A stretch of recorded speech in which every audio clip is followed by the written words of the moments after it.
Oh yeah, I was supposed to post a homework. I'll be posting a homework soon today, a new homework, but you guys are submitting it on Tuesdays. Right?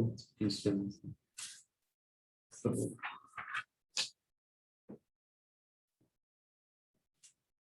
and we have a midterm on Friday.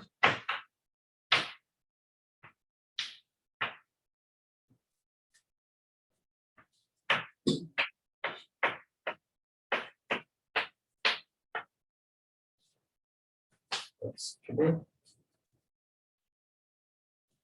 What's the date today? Oh yeah, tomorrow, right? Yeah. So today is 20th. That's Tuesday. Yeah, okay. Homework 5 will be posted today, and I'll decide on the due dates. I think I might break homework 5 into a few pieces so that part of it is due Tuesday next week, or actually since it is Tuesday, so I have 2 teaching classes, right? Today and Monday. So I think I'll make it Tuesday. So this will be September 28th. Yeah. So that's easy because of the due date being after the class. I'm not used to this. And in midterm 1,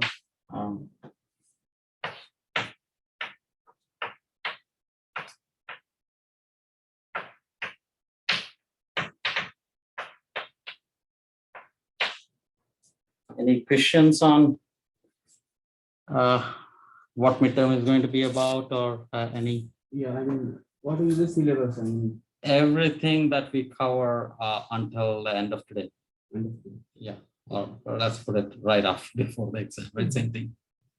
Okay, so that's so today's class and the topics will be in the midterm. But having said that, that's the way I put it officially typically, but I might not ask anything because the homework is due afterwards. So in principle, I don't expect it.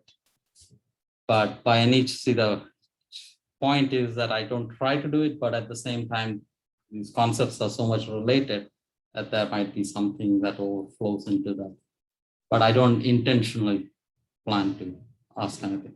So, so here I can say that, yeah, today's class probably is not there, but typically the way I say it is that everything before, then I am safe, right? That's a little, I put it. Is that, did I make it clear enough? Yeah. So with a clause there. Yeah. So I think expect a question on index notation. That's, I mean, I'm just broadly thinking that, I mean, what I do is that on Thursday evening, I sit and try to make a question. So the things that come to my mind immediately is something on index notation. And I noticed that some of you struggled with index notation. So I'll ask something to test that. And next is, I'll ask one question on finding that curvature thing, but that is mostly just derivatives. But what I've noticed again is that when I ask some, like, remember there was a question on gradient of P dotted with, this was a homework problem, right? Yeah. Right. This comes up in electromagnetism all the time. And I noticed most of us struggle in the beginning, even though later on this becomes pretty straightforward. But in the beginning, all of us struggle with this. And I did notice that you guys also struggled with it. But I may not ask directly in this manner. What happens is that when I was working on that curvature and connection problem, that's pretty much using these ideas, if you notice. Right? It's the same ideas being used there, but in a different context. This is electromagnetism. There we were doing curvature and connection. So I'll ask something which justifies both of them. But this is what I would like to emphasize. If I want to test something, because this is used every here and there, like electromagnetism is full of those kind of ideas. So some relation like that. Like I've asked before, what is gradient of rho, something like that. Something like this. What is this equal to? Like, is that clear what I'm saying? I'll just take some quantity here. This is a vector, of course, so this will be a tensor. It's easier to ask something when it is a vector or a scalar. Then I feel that I'm not challenging you guys too much, and I expect a lot then. Right, so think of a gradient on a scalar. I think that's my favorite. It's not scalar itself, which is too simple. Gradient of some scalar quantities. So you should know how those operations work. So that's the two things, and the third is the complex numbers, right? Probably finding the cube roots of a complex number, whatever we did in the last class. That's typically a standard thing to ask. Is that roughly how? That's what comes to my mind immediately, but of course I will do something along that line.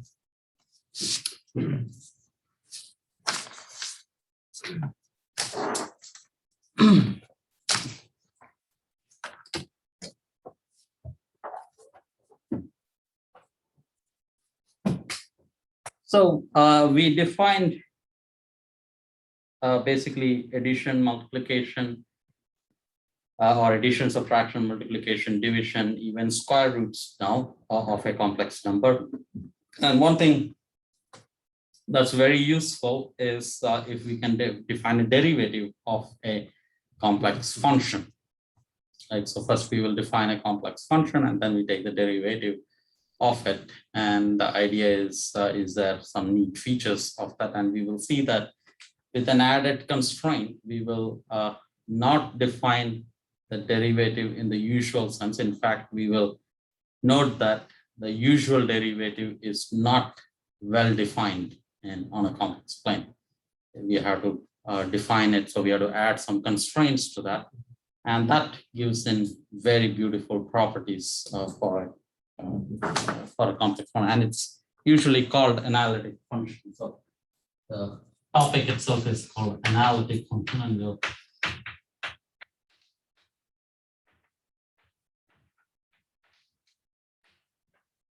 I won't be able to define this 15 or half an hour down the lecture, but that's what the broad overall lecture is called. You will often see the word that analytic function means it is differentiable, but it's more than that. Like if it's a one-dimensional function, then differentiation is very easy, and usually you have a well-defined definition for that. But here we will need more constraints on. So let's go back to real functions. So let's say one-dimensional. So one-dimensional real one variable, you say one variable.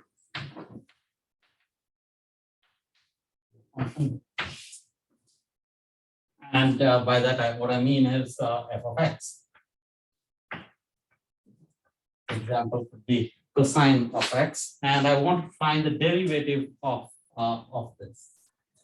So let's say let's say sine of x or exponential of x, that's right. And the derivative of f with respect to x, what is this equal to? E to the power of x, right? What if I ask you to prove this?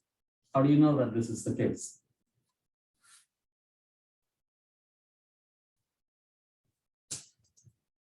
Chain rule. Yeah. Like explain that further. You just usually, I guess.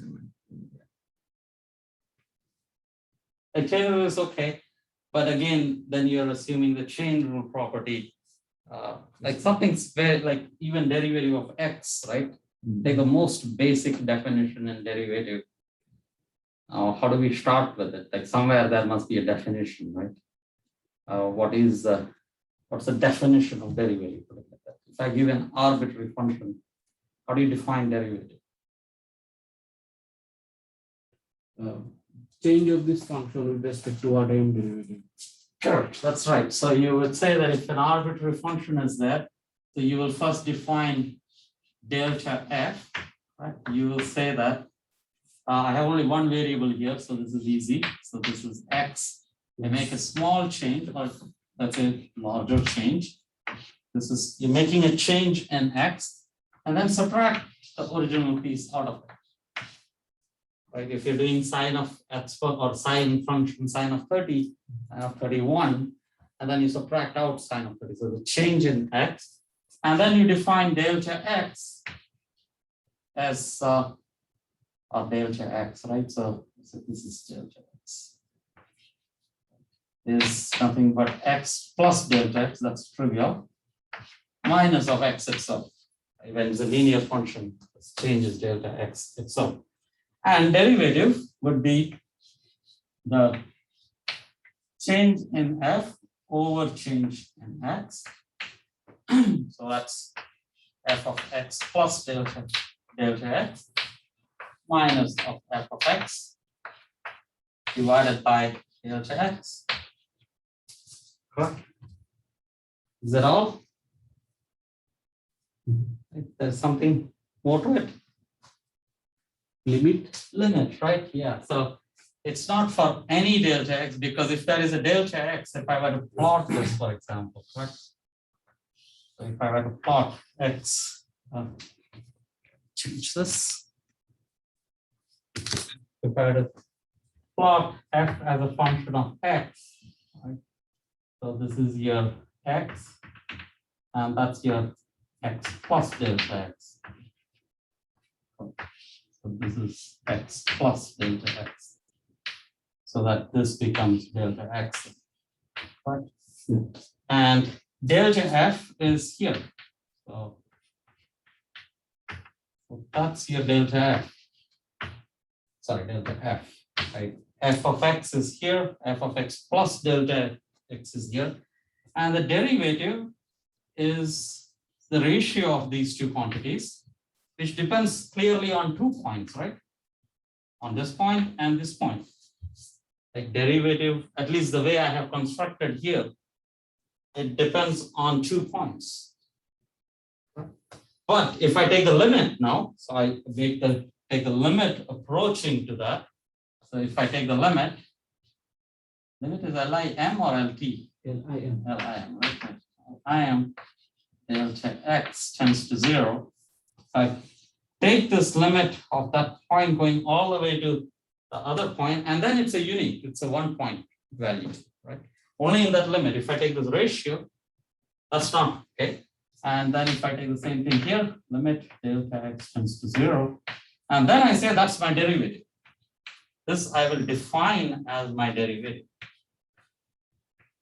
So there's this notations here that the change, small change in f, small change in x, and this is df by dx. That might sound obvious. Oh, why not? I mean, because we learned this so much, right? But there is a very, it should worry, and it worried a lot in the early days when Newton started this, because in the limit delta x gets to 0, this is small. Right? That's 0. Like as you go down, this is 0. As you go down, that's 0. That's 0 over 0. Right? How can it have a value? Like 0 over 0 is not defined. Right? So this was a concern in the beginning that this is not a well-defined quantity. We are talking about 0 over zeros. That cannot make sense. But the point is, or what Newton showed, and apparently, like they were parallelly, this was done, right? Leibniz and Newton, they all showed, or it was a significant development. I think it went on for a long time, but it was Newton clarified that no, this is what exactly happens. Like it went on for many. I would say it was a development of the understanding of the concept of velocity. Like this is velocity, right? X as a function of time. And then you say, how do you define velocity? Like suppose you were to measure velocity, how would you define it? You would say distance traveled by the time taken. But then suddenly someone says, who decides which time? Like do I take this time or this time? or smaller time, and you get different velocity. And you said that, oh, okay, no, you have to take this smaller and smaller it is better. But then you argue that no, as it gets smaller and smaller, you're approaching 0/0, and that's not a well-defined quantity.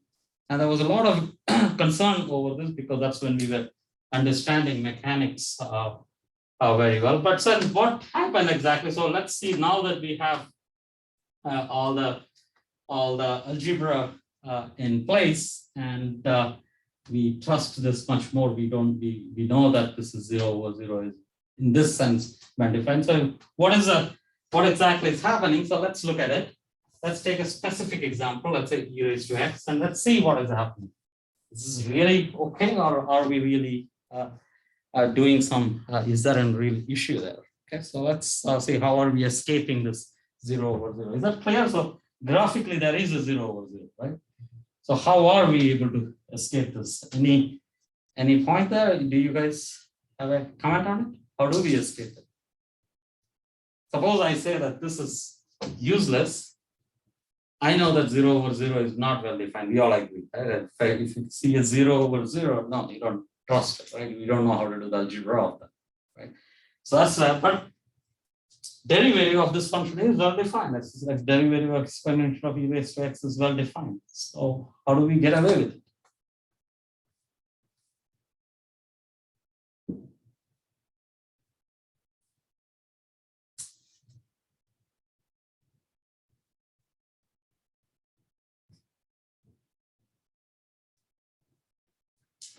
A series.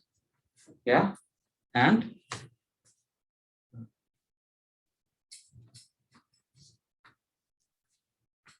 You take the series as you approach 0. yeah, and Slope. yeah, that's one convincing. Okay, that's okay. Visually speaking, you would say that okay, whatever happens, it is clear that derivative apparently approaches this, right? That is an unambiguous quantity. Correct. That's correct. That okay. That's it. This is what leads you to say that no, this cannot be right. There is something missing in here. Right? This is 0/0, but the slope is well defined. Right. So we know that there is a well-defined answer. But how is this able to capture that well-defined answer? That's my question. How is the algebra able to capture this slope at this point in that limit? What happened to the 0/0? I can see that this is 0/0. What happened to that? What is wrong? Or I'm purposely confusing in the sense that, or my argument is, this is what probably happened in 1660s, that they raised the question that, okay, I get the point that this is a proper slope, but this is in the limit 0/0. I don't believe this. This is all. Any algebra based on this, I won't believe. So how do you convince? I think you're using this arrow sign. It's getting to 0. Yeah. So it doesn't necessarily mean that this function is exactly 0. It's approaching 0. Correct. And how do you show that? Yeah, that's correct. That's correct. Limit of 0/. Give me an example where numerator is 0, denominator is 0, but derivative is okay.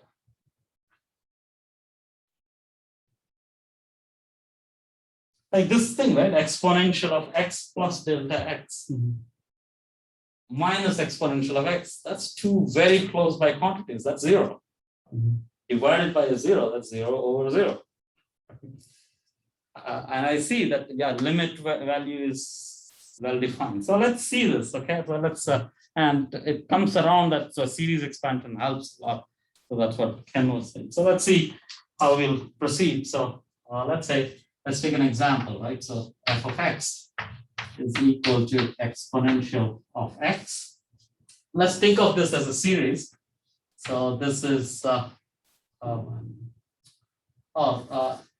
this is equal to 1 plus around x equal to 0, let's say. Let's take the derivative at x equal to 0.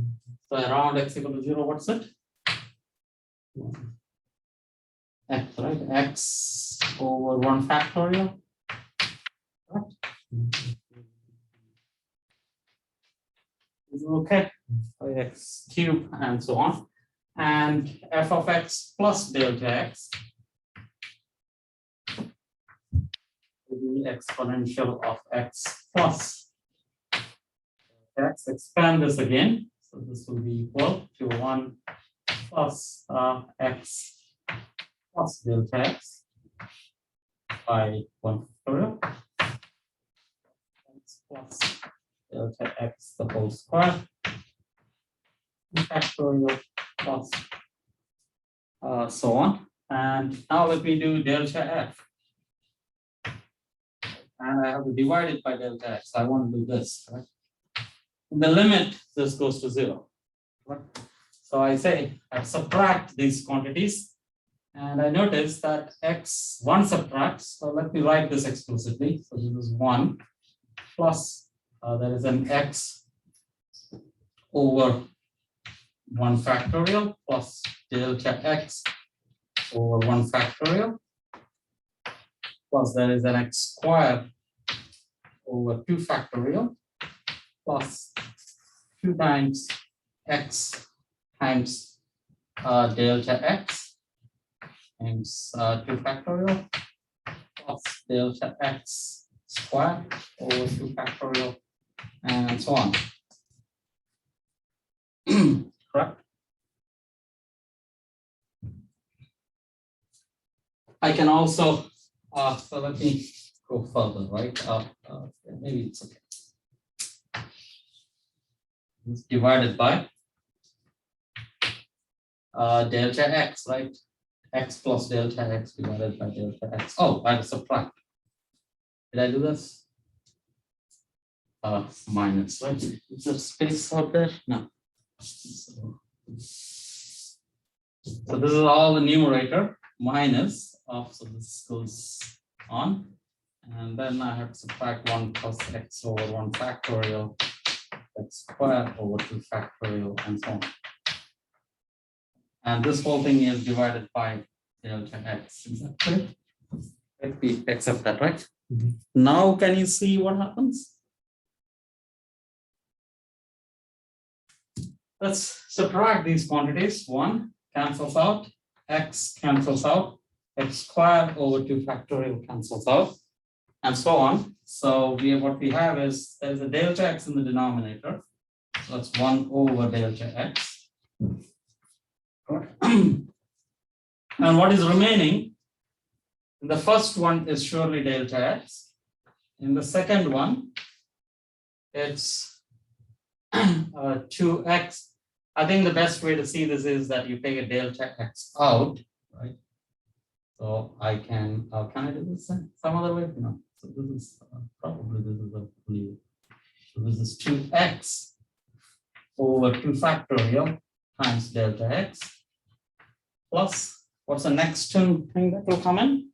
In the third term, there will again be a x plus, so I have to do x plus delta x cube, but I have to subtract out an x, right? So this will be, I'm going to write this explicitly, x cube is gone, 3x over 3 factorial times delta x, right? This is 3x squared plus 3x delta x squared over 3 factorial and plus delta x cube over 3 factorial.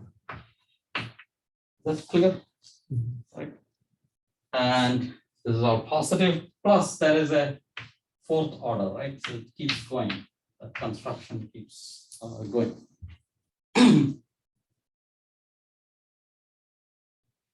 If you notice, this comes out as 1 over delta x times delta x. There is a lot of delta x that collects. Delta x is here. Delta x is here. There will be a delta x in the 4th order also. So there is a delta x 1 plus 2x over 2 factorial plus 3x squared over 3 factorial. Then I get a 4x cube over 4 factorial, which is not written in the top line, and so on. And every other term will have a delta x squared plus delta x cubed and so on. Is that notation clear? Like I have not written things down clearly. Delta x squared, it's clear it starts from 3x over x factorial. Maybe I can write that one. So 3x over 3 factorial and plus so on. Is that clear? No, right? This is again an exponential. Right? 1 plus x over 1 factorial, x square over 2 factorial, x cube over 3 factorial, and so on. So if I were to write this, so this is all the bookkeeping part where we are doing the algebra, but the concept starts here. So can we be very clear in the fact that this is equal to no ambiguity at all? This is delta x times exponential of x and plus delta x squared times apparently 3x over 3 factorial and so on, and delta x cube, and it keeps going, right? So let me write that. Is that clear what I wrote there? The structure of the whole thing?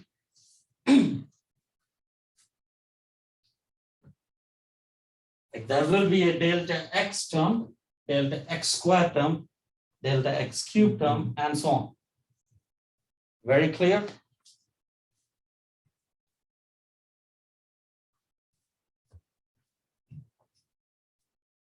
One question, this del x after bracket, is this same as the e to the power x? Same. Yes, that's the same, right? Because 2 cancels out. And that is just in this particular scenario, right? This is just because we took a specific example and that's coming out to be like this, right? This is exactly exponential. That's why I wrote e raised to x. Yeah. Correct. But that's a very special scenario. That's not what I want, what I'm highlighting here, right? In this particular case, it happens to be that, but that's not what I intend to highlight. Any questions here in the breakup? But this is the tedious part. If you want, this is the algebra part, and probably that's what led to confusions at that time, because you have to do so much, that's a gymnastics to get the first part before you can analyze, right? Before you want to analyze, there is so much of algebra involved. So you don't trust your algebra because only what if I made a messed up, right? But suppose you reach here and you're very clear, we are very confident that this must be correct. Now what do? Now we take the limit, right? Now we have to ask, is this all okay? So what are we doing here? So let me make this more explicit. So this is delta x, exponential of x, divided by delta x. I'm not canceling it because it says it could be a 0 over 0, right? So I'm not canceling that yet. This is plus delta x squared over delta x, 3x over 3 factorial, and so on. X cube over delta x. Again, some series here, some constants coming up, and overall it keeps going. And now I take the limit. So now I take the limit, delta x tends to 0.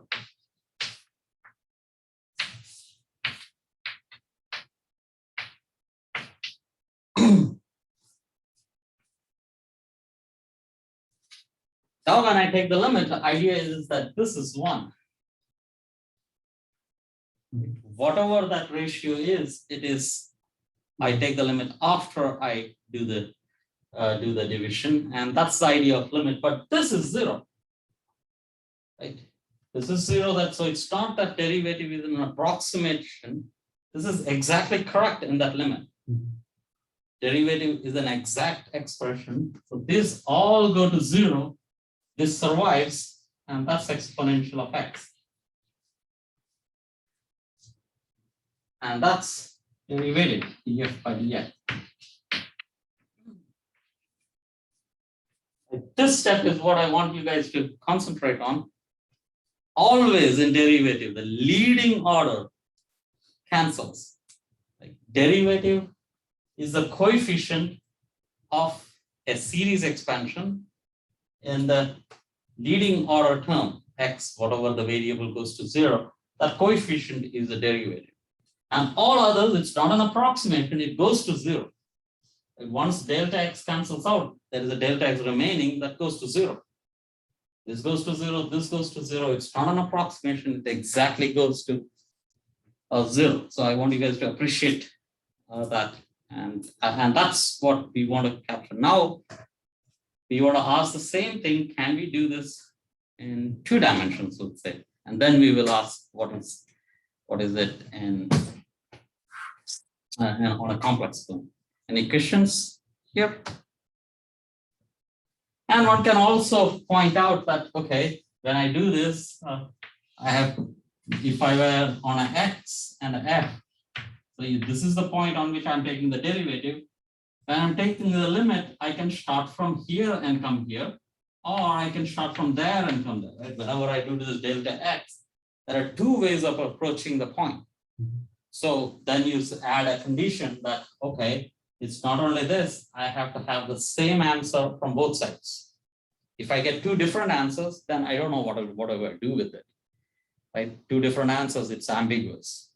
Then you have to give me an additional condition to define derivative.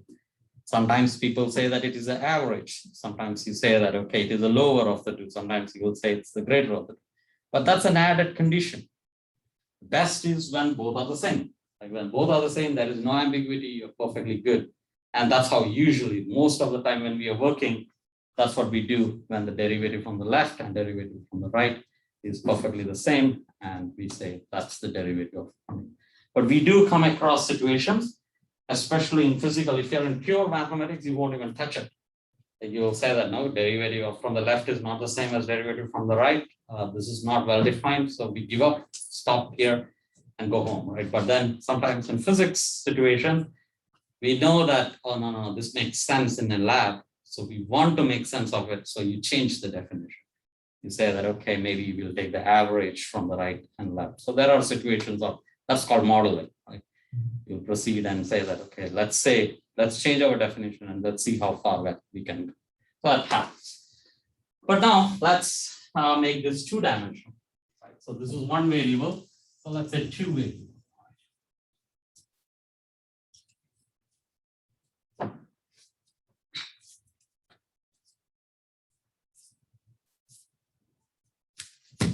So now 2 variable, but scalar function, let's say 2 variable scalar function.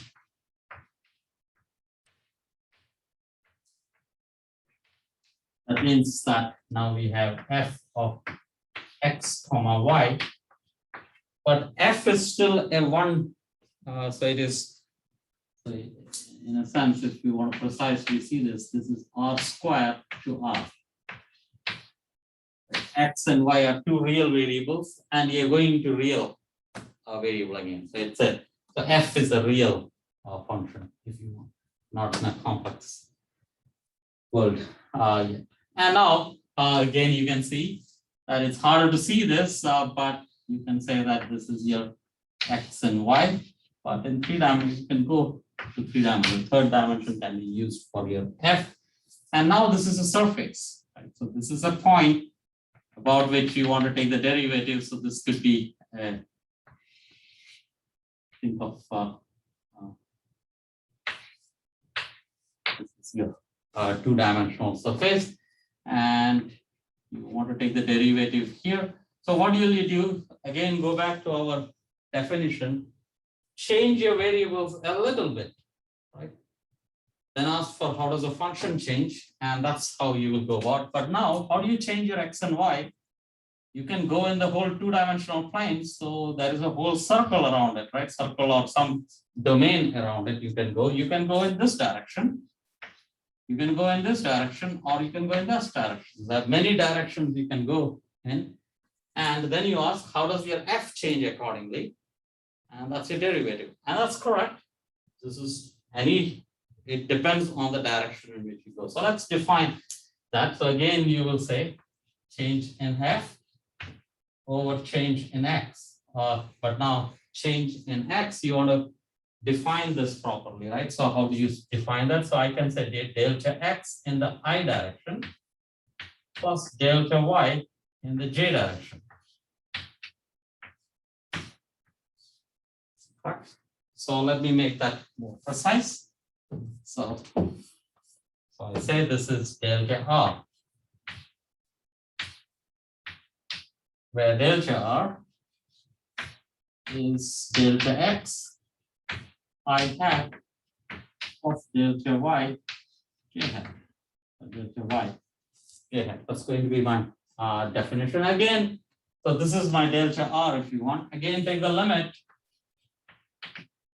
Delta r tends to 0, right? And this will be called the gradient. That's our definition of a gradient. And that's well defined. So let's see what that means.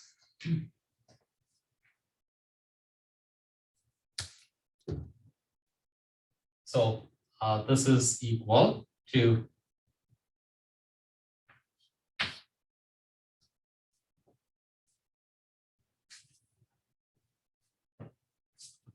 so let's again, let's just do delta f first, right? So yeah, let's just do delta f in the beginning, or f of x plus, yeah, delta f, maybe, sorry. So this is f of x plus delta x and y plus delta y minus of f of x y. That's what it is. Expand, we know how to do this, do a series expansion of that. And now that we have learned that the first term is always a derivative here, right? So I can use that's called a Taylor expansion. Once you write it as a Taylor derivative, it's the Taylor expansion. So, I don't know what it is for. Okay, so expand this out. First, let's expand this with x because we understand that, right? So this is f of x, comma y plus delta y. I'm keeping y the same, right? This kind of idea of partial derivative. This is plus delta x times derivative of f with respect to x. Is that clear? That's a Taylor expansion, right? Expand this out. And this is happening at x, y. The higher terms there, but I don't worry about that because I'm interested in the leading term only. So that's this. And this multiplied or minus of f of x, y. But I don't have x, y still, right? This is y plus delta y. So I cannot subtract that out right away. So, but now, maybe I should actually clarify this better. This is evaluated at x and y plus delta y.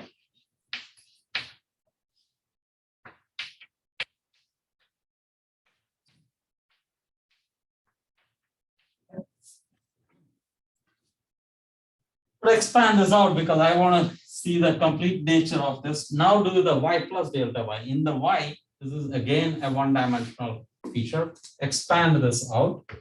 So I'm going to expand this, and each term in principle in that, right? So this is f of x, y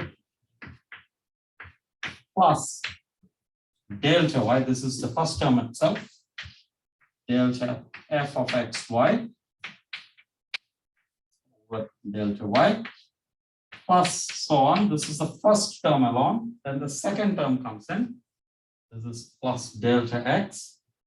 This is plus delta x of, expand this again. This is df by dx of x comma y And the next term is delta x, delta y of the square f by dx and dy. Is that clear what I'm doing? So this is maybe I can write one more term here.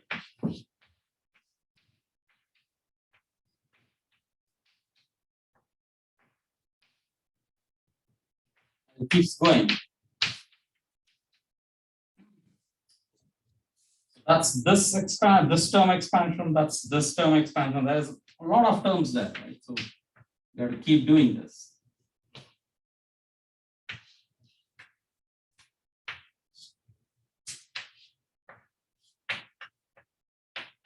Any confusion in the way I have structured it? The expansion of y for this term is the first row. This is the second row, third row, and so on. It keeps going. Okay. Is that clear?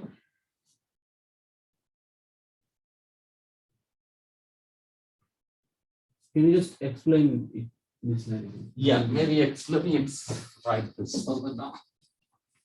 And there is no space. I start telling it in words.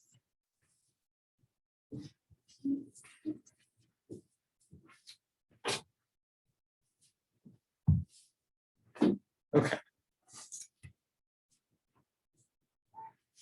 So we had delta f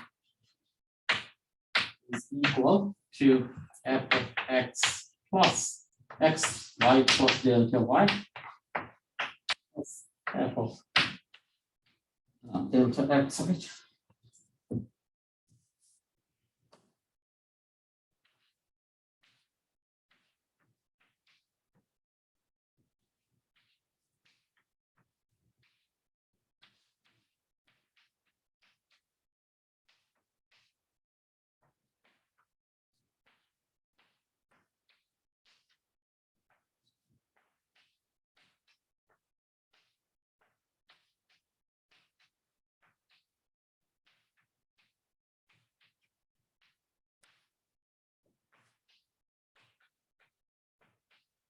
That should be clear.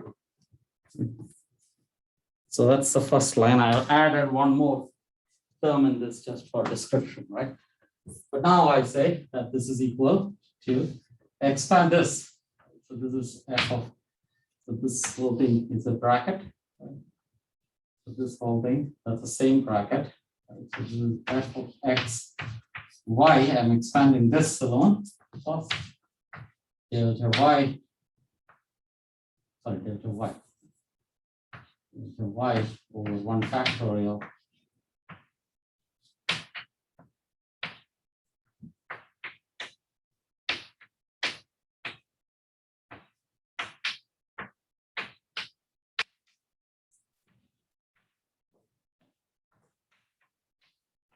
That's this first term. Second term starts from here. Delta x.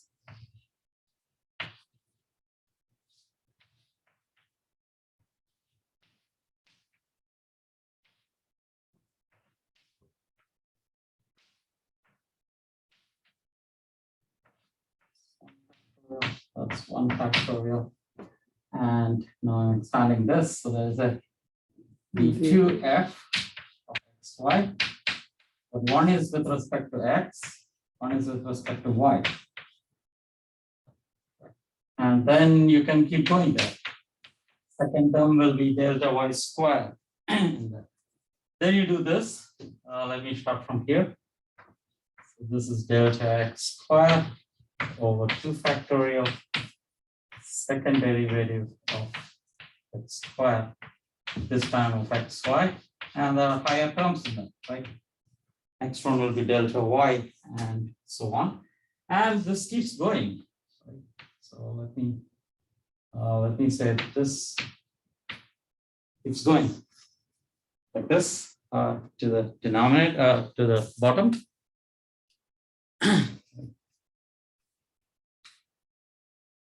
And let me do it like this, minus of f of x squared. Is that clear? Right, the way I structured it.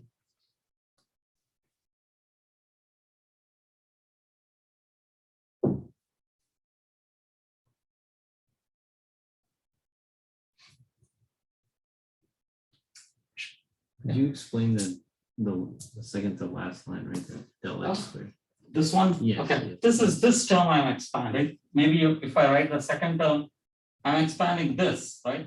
So this will be delta x squared over 2 factorial. There is a second derivative with respect to x squared. When I expand this, the first term I have got it here. The second term will be delta y. So I have to write the delta y outside. That's delta y over 1 factorial. And that is d cube f, 2 with respect to x, 1 with respect to y. And it keeps going. Is that clear?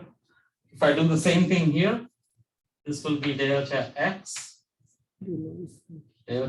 delta y squared over 2 factorial, 1 factorial. And this is d cube f x y squared. That's right. So what I'm doing is each term I'm taking and expanding it out in y this time instead of x. Okay. And we have to now check, right? If the derivative exists in some limit, all this should go to 0, right? And something should survive. That's our goal, right? So let's see if that really happens, right? So I'll keep it here. So delta, so now I say limit delta r, right? Delta r means delta x goes to 0 and delta y goes to 0, right? That's delta r, and delta f over delta r.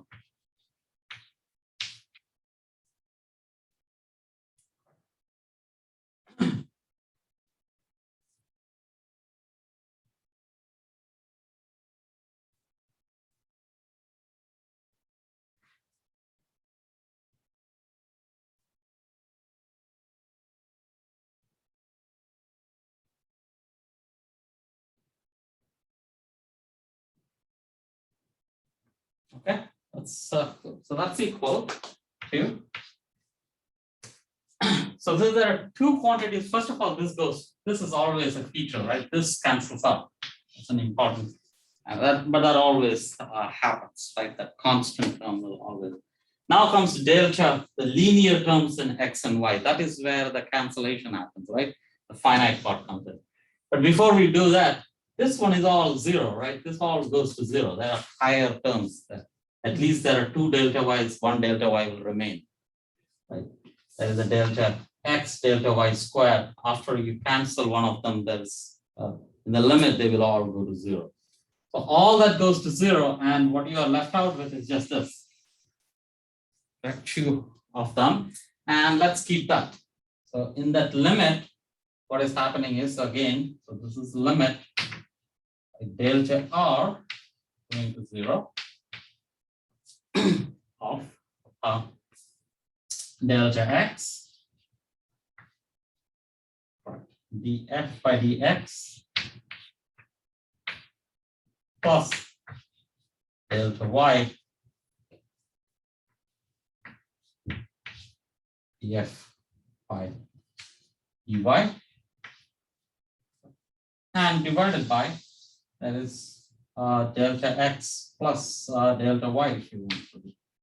This is delta x I hat plus delta y j.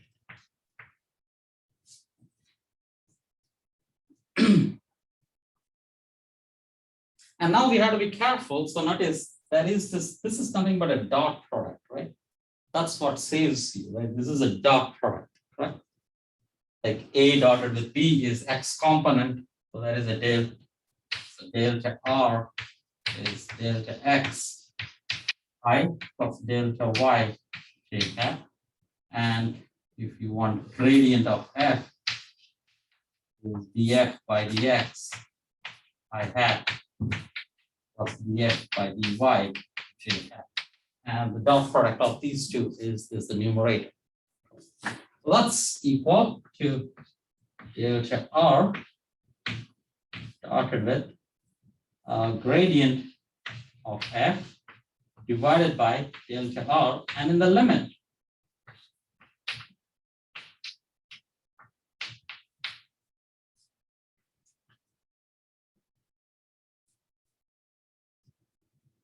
okay. And you say that, okay, this is a linear quantity in this, so I can always, so in the limit, I will define this to be this quantity, the vector. So this is how you do that. There's a two-dimensional quantity, but always there is a finite quantity you can take out of it, exactly like the way one derivative worked out. Is that clear? Like there is a linear term upstairs, downstairs. You will never encounter situations where there is a 1 over 0, for example. Like this will always, there will be a numerator and a denominator.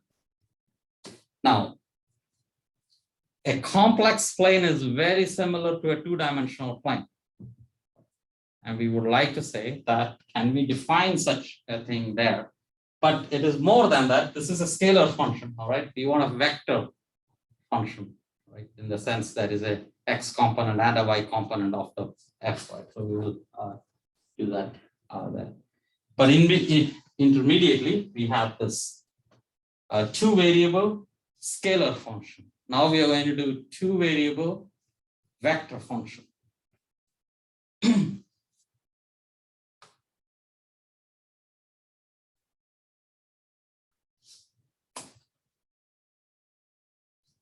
Okay, clear question? Yes. Where did the del f del y? Del f. Oh, because I messed up. Okay. This all should be y, right? Okay. Isn't it? When I expand this, correct? Yeah. Not be careful, sorry. Yeah. When I expanded this, this should have been a y. Very sorry, minus. That's a big confusion. You guys must have struggled with it when I wrote that.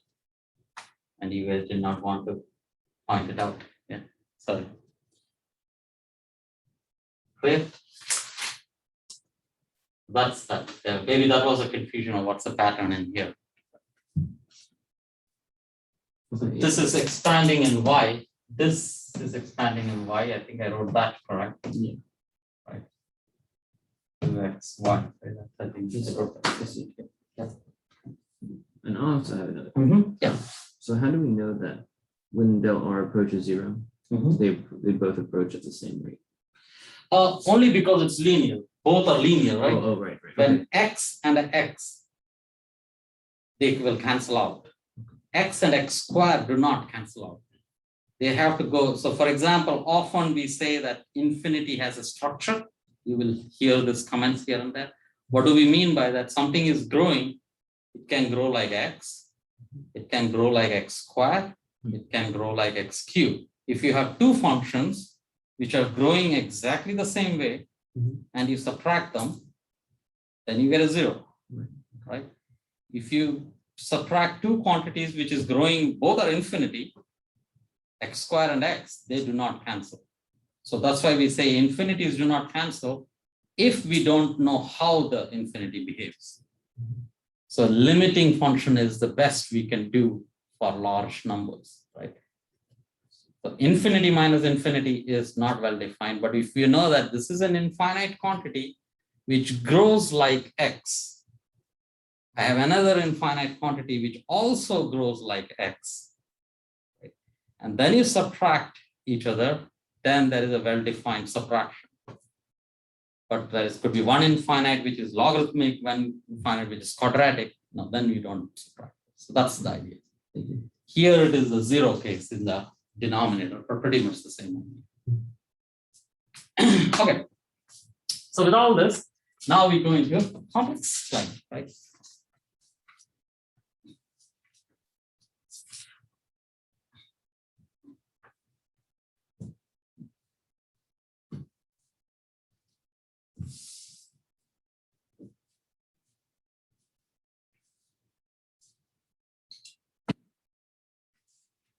So a complex plane is, so now I'll use the same letter. So this is, let's say, z is equal to x plus I y. I is a complex number now. It's a two variable quantity, right? So z has two variables associated with it. We can have a visualization on a complex plane. Now f of z has a real part and an imaginary part. So the real part is a function of z again. So this is a function of two variables. Plus the imaginary part is a function of two variables again. That's a general complex function. Right? We just now did a function of two variables. These are two functions of two variables. Right? We know how to find the derivative with respect to each one of them. Right? So now I want to do the same game, but with both. Right? Now it's harder to picture because now you are saying that this is y, this is x, and now I cannot use the third dimension to draw u and v, right? So what I do is that, okay, my u and v is here. I make a small change here, right? I go in an arbitrary direction. So this is u plus iv, so this could go somewhere here. It doesn't have to be in the same quadrant, right? And this point will change somewhere here, right? So there is a small circle around that. There is a small circle around this, right? A small change here will make a small change there. Is that clear what I mean? This is the complex function u plus v. There is a one-to-one mapping from here to there. Like a function of f of z means give me any x and y, you will give me an f, right? That's u and v. X and y, u and v. Make a small change there, get the small change there, and then divide. And that's our derivative idea. Right? So we are going to do, is this well defined?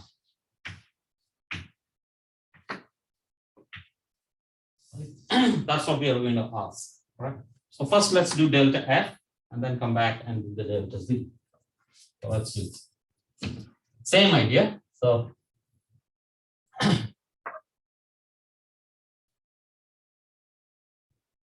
yeah, so delta f z equal to u of x plus delta x, y plus delta y, plus I times v x plus delta x, y plus delta y, minus of u plus iv. Right, the explicitly express.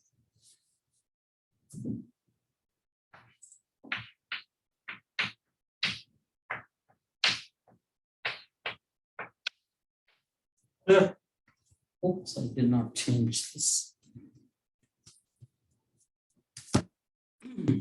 Okay.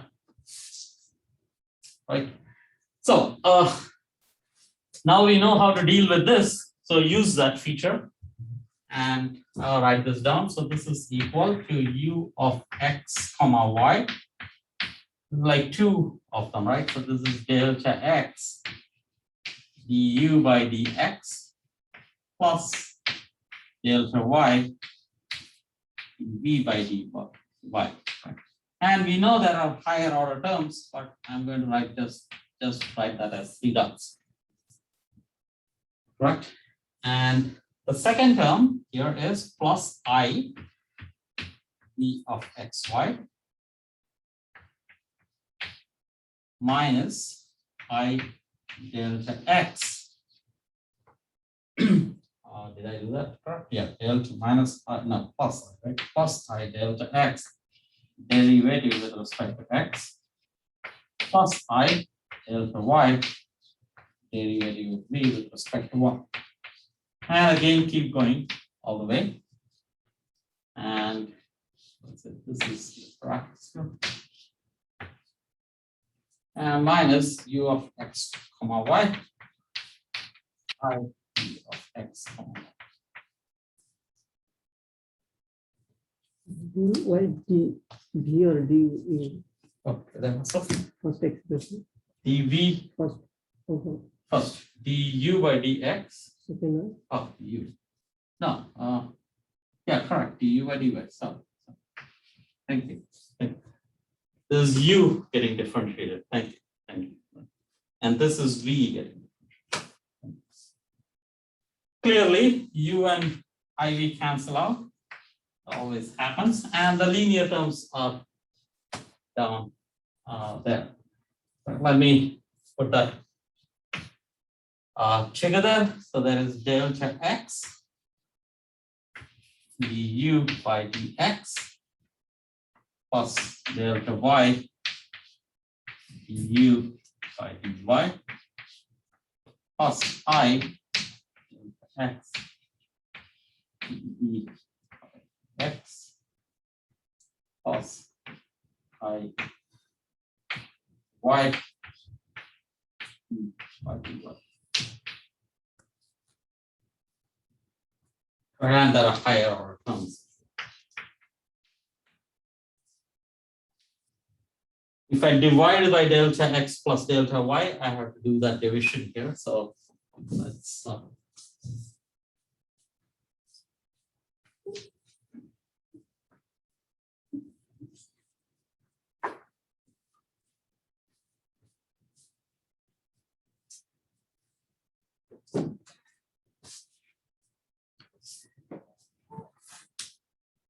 okay, so now this is the important piece, delta f by delta z, right? Delta z is now delta x plus I delta y. Very similar to what we are doing earlier, delta x I hat plus delta y j hat. But now this is the structure you have. Earlier we had this dot product showing up. That's not the case anymore. Now there are these 4 pieces in there. And the point is, can we do this? So this is there. I have delta x. Let me write this together. This quantity and this piece here. So this is delta x du by dx plus I delta y times dv by dy. That's this last 2 terms. And let me write the second 2 terms as plus I. So this is a real, not real, really. Just a way of collecting them. Delta x, that's this term here, dv by dx.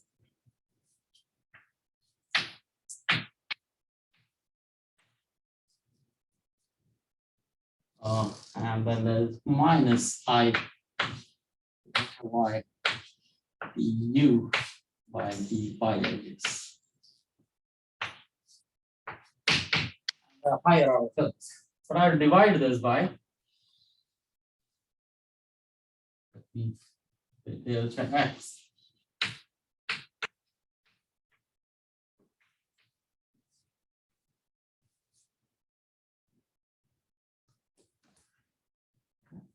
And the question is that can we define some unique things out of this? Now what happens is that if I were to, so you would like to say that, okay, I'm here, so there is this z here. I have to start from this point, or I can start from this point, or I can come from any other point, right? This is a complex function we are defining. Exactly like your real line, you would like to get something unique, hopefully. Like, can you at least get something there? And here, if you notice, no, if I were to set delta y equal to 0, that means I'm coming on the x-axis, I get this coefficient. But if I were to come along the y-axis, that will be this is 0, then I'll get this coefficient. So it's not a unique value. And the point is, so now this is where we define an analytic function. So this is not unique. This might have at some special functions it might have. So at this point, you say that let's define an analytic function. Not every complex function is analytic. I want to work with some special functions. And what's the motivation is that let me make this the same, du by dx and dv by dy the same. Why? Because then that cancellation will happen. Right? And then my derivative, unique derivative comes out. So let me define du by dx to be exactly equal to dv by dy. And we'll talk about what this means. At this point, it is not very insightful as to what that means, right? U and v. And let's say this also equals this. So this is du by dy is equal to minus of dv by dx. I can write the opposite.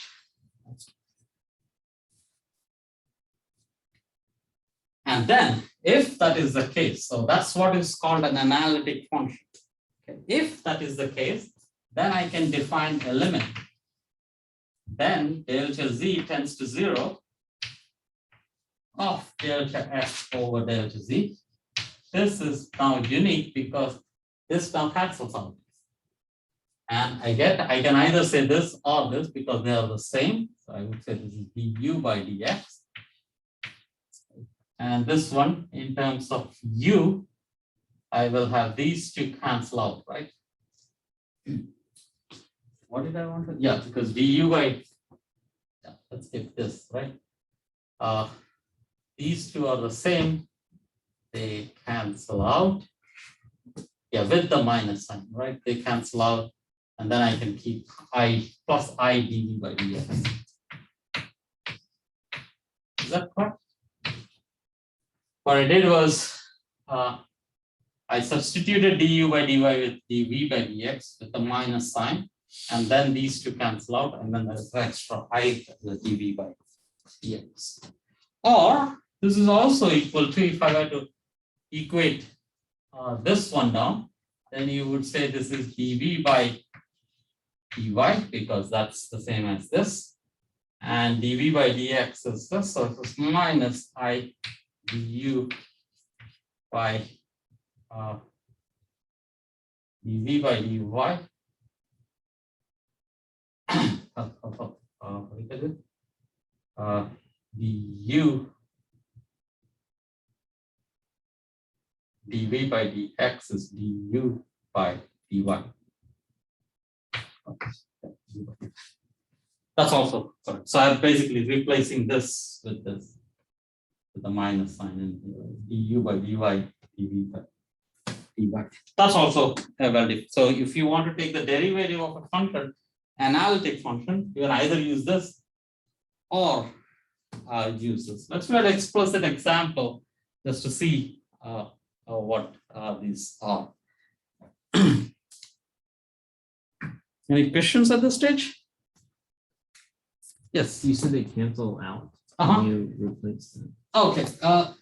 What I mean by that is that maybe I should write one more step. That's so delta f. If I use this property of delta f over delta z, then this is delta x plus I delta y times du by dx plus I times delta x plus I delta y times dv by dx and divided by, is that clear? Only after this cancellation, only if this cancellation happens, you have a beautiful derivative or the nice derivative feature coming. Del x by del x or Del z. Right. There are higher order terms, of course, but now this limit is unique. Right? Now you have a unique limit, that limit delta z tends to 0 of is equal to, after this cancellation, u by dx. Is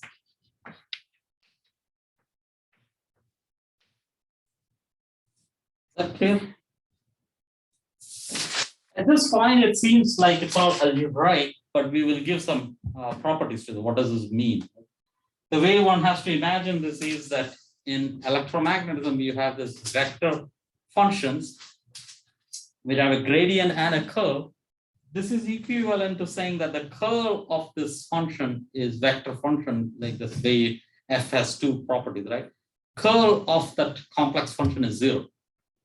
If you think of it as a vector function, u and v are two pieces of a vector, then the curl of that is 0. We'll elaborate on that later. But let me quickly, in the last 3 minutes, do a simple example, like fissions. I'll ask Yeah. after.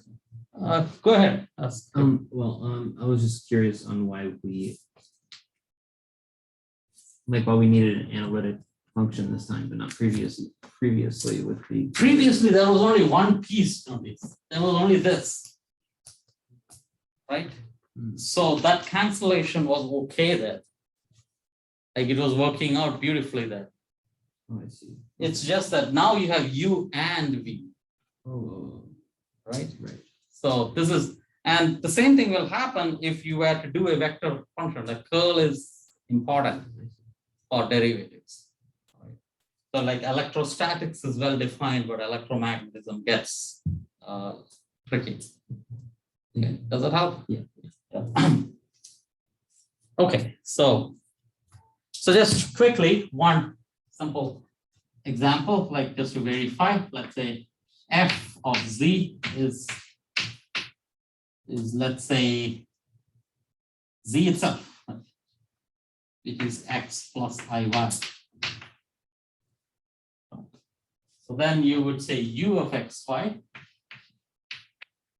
is equal to x and v of xy is equal to what?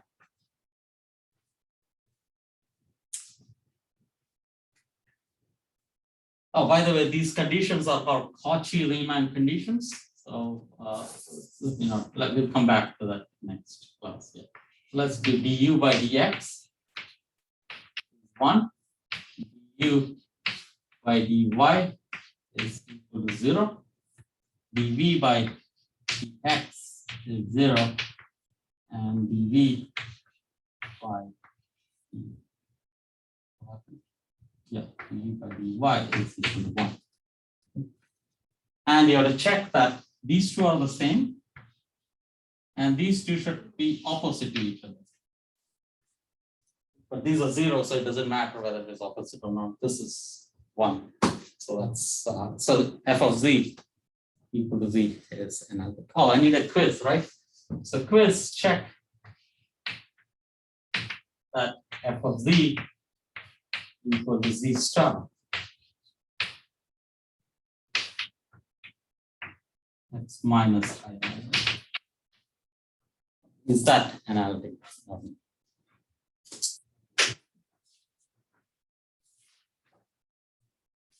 Almost immediate, right? This will become a -1.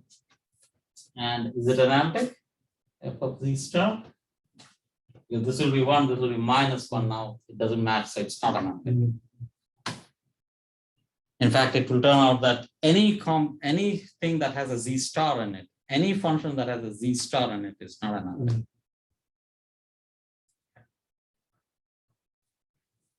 Yes. To be analytic means that you have to use this. I mean, the Analytic would be this, if it satisfies this function. Oh, I see. And we will clarify next time that this is a necessary condition, but not a sufficient condition. It's like the derivative, right? When you have one end of the derivative approaching, that is okay, but the second one also has to approach, right? So this is a necessary condition, but not sufficient. Even if this is valid, you could have situations where this is valid, but still it's not analytic. So what is analytic then? From every direction when you come, you should give the same derivative. Like that's a very clear visual picture, right? That one point can be approached from many ways. It should be the same. So it's called, it is isotropic derivative. Isotropic means it has no direction information. So isotropic derivative is an analytic function. Like remember in vector fields, there is a directional derivative. If the directional derivative was isotropic, then that's the analogy of complex one. But all this in 2 dimensions. Okay? Like in 3 dimensions, it doesn't go through. In 2 dimensions. Does that help? And it won't be easy to visualize it since it becomes geometric. That will become a little harder. So that's the challenge with complex analysis. Complex analysis is tough. Is Tough. yes, that's correct. The toughness comes because of this necessary and sufficient. A little bit depends on the geometry visualization. You cannot capture everything in geometry. After the contour stuff in Correct. That will make it reasonably clear. Yeah, that is the application, and it will have reasonable definition. But it's so tough to visualize. Correct. I agree. Yes. But we'll have. I think there it might, with some rules, it might be okay. But again, as you're saying, there is a lot of richness in it. I think what you mean is there is a lot of richness in it. It's hard to visualize. Which field of physics mainly use complex analysis? The contour integrals. That's what it is. So which field you said? Yeah. Which field? Let's say. I mean, in physics. Whenever you have dissipation, it is hard to capture in the standard formalism we have. Most of the dissipative system capture it in the complex analysis. You go into the frequency space and there is a complex term that involves a dissipation. So the best way to say it is that any dissipation involves complex analysis. We don't understand this completely yet, but there's a lot of hints there that that's how it is to be done. Look up dissipative, what is it? Fluctuation dissipation theorem, right? So that should give you an idea. Okay. Fluctuation dissipation theorem. I think it was given by Einstein. I mean, as usual, any of these things goes back all the way to Einstein and Planck. In quantum mechanics, when it came up, there was a lot of discussion between Einstein and Planck, and it's called fluctuation dissipation theorem. That should answer your question. Thank you. Okay, good. Enjoy. Yes.